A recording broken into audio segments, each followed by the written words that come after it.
আসসালামু আলাইকুম, সবাই কেমন আছেন? আলহামদুলিল্লাহ আমরা ভালো আছি। বান্দরবনের পরের দিনই সকালবেলা ঘুম থেকে তাড়াতাড়ি উঠে একদম রেডি হয়ে নিয়েছি। আর দেখেন ভিউটা এত সুন্দর ছিল, আমি এখানে অনেকক্ষণ বসেছিলাম। দেন আমাদের চলে আসলো ব্রেকফাস্ট। আমরা যেই রিসর্টে উঠেছি ওখানে আবার ব্রেকফাস্টটা কমপ্লিমেন্টারি ছিল, ওরা ওখান থেকে ব্রেকফাস্ট দিয়েছিল আমাকে। আর আমার সাথে দেখেন ঘুম থেকে উঠে সে ফিটফাট।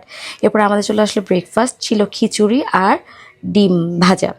সবাই আমরা খেয়েছি মজা করে, আর ওদের খিচুড়ি আর ডিম ভাজাটা বেশ ভালোই ছিল, খারাপ ছিল না।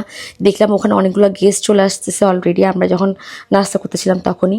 এরপর চলে গেলাম আমরা আমাদের গাড়িতে করে। আমাদের সেম ড্রাইভারটা আমাদেরকে আবার নিতে চলে আসছে, কারণ আজকে আমরা আরও অনেক জায়গায় ঘুরবো, দেন আমরা ব্যাক করব।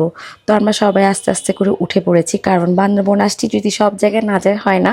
আর আমরা তো সবসময় বান্দরবন আসি, এরপরও কিন্তু আমরা ঘুরি, এটাই স্বাভাবিক। তো এরপর চলে আসলাম আমরা মেঘলা। যারা বান্দরবনে গিয়েছেন তারা অবশ্যই জানেন মেঘলা একটা পর্যটন স্পট, এখানে সবাই যায়। আর আমাদের যাওয়ার পিছনে একটা কারণ ছিল, সেটা হচ্ছে যে আমার নানা ভাই যে ঝুলন্ত ব্রিজটা ওখানে করেছিল, আমাদের ইচ্ছা ছিল আমরা এটা আবার দেখবো। আমার বড় মামা বলতেছে না, এটা আমার দেখতেই হবে, যাবো দেখবো, স্বাভাবিক দেখতে ইচ্ছা করে।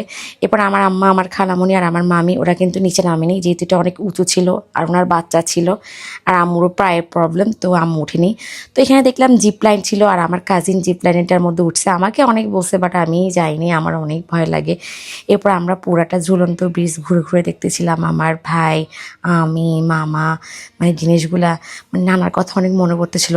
আজকে নানার বানানো একটা সেতু দেখে আমাদের কাছে কত বেশি মানে প্রাউড ফিল হচ্ছে, মানে অ্যাজ এ একটা ফ্যামিলি মেম্বার। তাও বান্দরবন একটা ঝুলন্ত ব্রিজ, তাও প্রথম, এটা তো অবশ্যই প্রাউড ফিল হয়।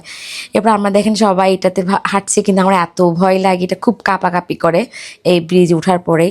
তো আমার বাচ্চা যখন উঠছে আমার তো খুব ভয় লাগতেছিল। এরপর দেখেন আমার খালামণি কিন্তু উঠতে পারছিল না, ও ছেলেকে ধরে ধরে আসতেছিল আর কি।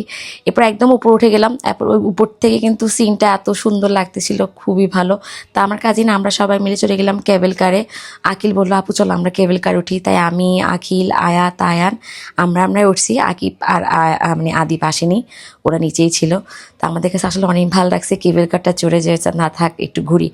ভাই যতই কিছু হোক, বয়স হোক যেটা হোক, মনটা কিন্তু সবসময় ছোট থাকে, এটা বুঝতে হবে, ঠিক না? আর দেখেন ভিউটা এত সুন্দর লাগতেছিল উপর থেকে, আমার কাছে অনেক ভালো লাগতেছিল। আসলে একটা ট্যুর, কোনোখানে যাওয়া, বেড়ানো, ঘোরা, পরিবারের সাথে থাকা, এটার আনন্দটা একটা। এটা হচ্ছে আরেকটা ঝুলন্ত ব্রিজ, যেটা সেকেন্ড হয়েছে ওটা। আর আমার খালা দেখেন একটু করে নামছিল, আর উঠতে পারতেছে না, অবস্থা খুবই খারাপ। আর আমরা সবাই ওঠার পর আমাদের তো দম যাইতেছে আর আসতেছে। আমার কাজিন দেখেন ওর ভাইকে নিছে। এরপর আমরা চলে আসলাম নীলাচল। আমার কাছে না নীলগিরির চাইতে নীলাচলটা কিন্তু খুব বেশি ভালো লাগছে, আর নীলাচলটা অনেক সুন্দর ছিল, অনেক সুন্দর। আমি নীলাচল গিয়েছিলাম অনেক আগে, এর আগের বার আমি নীলাচল যাইনি, এবারে গিয়েছি। আর আমার ছেলে তো অ্যাজ ইউজুয়াল আমার মায়ের সাথে সবসময় দৌড়াদৌড়ি ঝাপাঝাপি থাকি, আর আমার আম্মাতে শুধু ওকে নিয়েই থাকে। এটা হচ্ছে উপর থেকে ভিউ। আপনারা যখন কাছ থেকে ভিউগুলো দেখবেন তখন আপনাদের আরও বেশি ভালো লাগবে। এর মাঝামাঝি এখানে আবার অনেকগুলো খাওয়ার দোকান আছে, এখান থেকে কিন্তু আমরা অনেক কিছু খাইছি, বাট আমি এগুলো ভিডিও করিনি। আমরা তো খেতে থাকি, এগুলোর ভিডিও করার কি আছে। আর এখানে অনেক কিছু আছে, জুমঘর, ট্রি হাউস, এগুলো অনেক কিছু দেখতে পারবেন। তা আমরা চলে গেলাম আমরা হাঁটতে হাঁটতে আর একটু নিচে নিচে গিয়ে দেখলাম সুইং অ্যান্ড থ্রিল। মানে এটা 50 টাকা করে একটা রাইড, দোলনা উঠে। আমি কিন্তু দোলনাতে উঠেছি, আমার কিন্তু বেশ ভালো লেগেছে। এটার ভিডিওটা আমি পরে দিব। সবাই ভালো থাকবেন, আল্লাহ হাফেজ।